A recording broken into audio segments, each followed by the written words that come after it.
let's lay it bare. So, if we're going to be authentic, I'm not going to use filters, I'm not going to put makeup on, I'm not going to do my hair, I'm not even going to get dressed. So yeah, I'm just going to have a little give you some sort of explanation as to how and why I've ended up with this sort of mindset, and from where I was to where I am and where I'm going. Here goes. So I'm not going to start getting the violins out, but I would say I haven't had the best upbringing or the happiest childhood, but now I'm taking responsibility for all this, you see. I'm not blaming the past, I'm not pointing fingers and judging, and it is what it is, and I'm here right now because of whatever's happened to me in the past. So that's number one. So I've often felt probably betrayed, not supported, not listened to, not really worthy, or to be heard. I've not been heard, or I'd never felt like I'd been heard. So that's something that I've struggled with, and now I've done some self-exploration and I've gone into it, and I'm digging deep into the darker shadows of myself and found out how and what triggers me and stuff. It starts to become clear when you start unpicking the old shit. I'll explain a little bit of a backstory. So my mum and dad had me very young. I think my mum was 19, my dad was 21. They got married. I think my mum was like 8 months pregnant when they got married. Apparently I was conceived above a butcher's in front of a gas fire. Yeah, and I think my mum and dad are like chalk and cheese. I've no idea what they even were attracted to in each other, because they are so different. But yeah, they didn't last. So most of my childhood was spent going from my mum's to my dad's, to my mum's to my dad's, to my mum's to my dad's, and that went on for a while. And in between those times, my mum has moved, my dad has moved. So I've gone to so many different schools as well at that time, so I was always the new girl. And I can't remember exactly, I'm sure it's about 9 different schools, maybe more. But yeah, a lot of schools I went to. If you're wondering why I keep looking outside, it's because I've got this beautiful view of trees and the sky. And it just inspires me, so that's why I keep looking up. So where was I? Yeah, growing up was quite messy, I'd say, chaotic, living from A to B, moving to different schools. But looking back now, God, it takes some balls, doesn't it, to be the new girl and meet new people all the time, and explaining your story and explaining where you've been and where you've lived. Because in that time I've gone from Wilmslow High School to Cheetham Mill, a school in like Prestwich, and living in Cheetham Mill. So yeah, big, massive difference. And in between that time I lived in Turkey, so I missed a lot of schooling and I had to start again. So yeah, a bit messy. I even had to go to school in Turkey. That's a whole nother story. Standing up in class and having to read out of a Turkish book on my first day. Ooh. It's topped all the other new starts at schools anyway. Me. But I also can now look back in hindsight, if you want to say that, and wow, it's made me strong. Really, really strong, because stuff that maybe affects people doesn't really affect me as much. I see the bigger picture in it all. And one time it was explained to me really, really well, and I'll never forget this. I'll tell you in this next one. So I follow a guy called James McCourt, and I went to see him on one of his Law of Attraction weekends in Scotland, and I drove up on my own and decided to book in this really dodgy B&B. Unlocked that for a long time, and yeah, I opened up to him about something traumatic that had happened to me in my childhood, and he gave me such a great way of looking at it.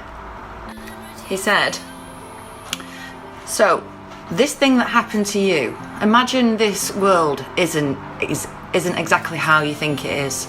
And what happens if this thing that happened to you actually skipped generations and was going to miss you? Who would it hit next? It would be my daughter. Now, would you rather your daughter take this, or would you rather have it? And I just said 100% all day long, give it to me.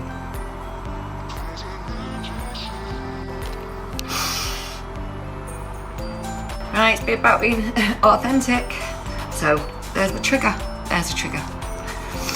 Ooh. So, that made me think about things in a whole new light. And it made it so much easier to digest what happened to Natalie as a little girl. So yeah, thank you, James. The tears are rolling, but they're actually happy tears now because I'm here and I've survived, and I'm here for a reason, and I'm here for a purpose. And if that purpose is just to help one person, then bloody great. Job done. And if not, then if I can help on a bigger scale, then even better. It's like a ripple effect, isn't it? I think we use our story and our experiences to show people, look, we understand, maybe you can relate to some of the things, I've been through too, and I'm sure I can relate to a lot of stuff that you've been through. So we are all connected, and we've just got to remember this divide that's going on at the moment is just an illusion. We are all one. My son and I was just becoming another statistic. A single mother on the system, the council house, getting a dole, and I thought, this isn't me. What are you doing? This doesn't feel right. I'm sure you've got more to offer the world than this. And I had no idea. I felt like I knew everything. Not that it didn't feel right to have my son, obviously, that's another story in itself. I didn't find out I was pregnant until I was 19 weeks, so I had like 4 months before to get ready and to prepare for a baby. So I don't regret him one bit, but what I'm saying is that the statistical box that you get put into, the label, the sort of a drain on society. Single parents, they just stay on the dole, they have more babies to stay on the dole and to get a council house, and yeah, I didn't want to be another statistic. Age, drinking, and I had no idea I was pregnant, and I thought I'd missed one period, and it turns out I'd missed like 5. Yeah, so it was a bit of a shock to the system when I went for my pregnancy test, and the next day I went for a scan, and I had a little top on, I had shorts on, it was a summer's day, and yeah, the scan revealed like a baby kicking about in my stomach. I was like, oh, you're kidding me. I've got a human inside me right now and I've not known all this time. Are you kidding me? Fucking hell. So yeah, the scan revealed I was 19 weeks, and the funny thing is we'd planned to go to Turkey I think a couple of days after, and we were going for, I think it was 3 months. Sure, or 12, yeah, 3 months. I'm sure we were planning on going for a long time. So I had a month to sort out and shit when I got back, and by the time I got on the aeroplane I just sort of expanded, because when I went for the scan I didn't even have a stomach. I was so slim. Nothing. I didn't have any clue whatsoever. So yeah, I soon started growing as soon as I found out. My nose went fat, my stomach went fat, my arse went fat, everything. I was like a back end of a bus.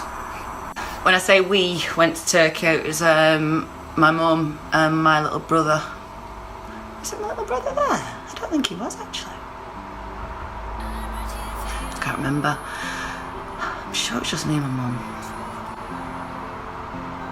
That was just That's another thing with me. My memory and timeline is all over the place. This is why I need to write a book and get it all down in black and white.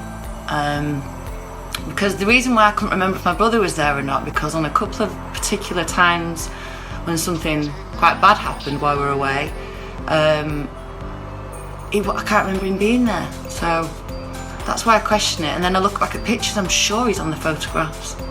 So I question my own thoughts sometimes and my memories because my timeline is buggered. And also the fact I've been to Turkey that many bloody times. My brother is half Turkish, so that's the connection. So back and forth, back and forth, back and forth. And that's another story. Where am I actually going with all this? I'm just trying to give you a little bit of background without giving too much detail, and raising the flag for authenticity and being real. I mean, in the past, I would never have stepped outside without makeup on, or mascara, or concealer, or foundation. I would never have done a video, and I would never have done it in my dressing gown. You know, but I just decided enough's enough, strip it all away. Be you. Be happy in you, in your own skin. And in doing that, hopefully, I can give others permission to do the same. Love yourself and really, really value yourself in every way. And give yourself a chance and a pat on the back and a big hug.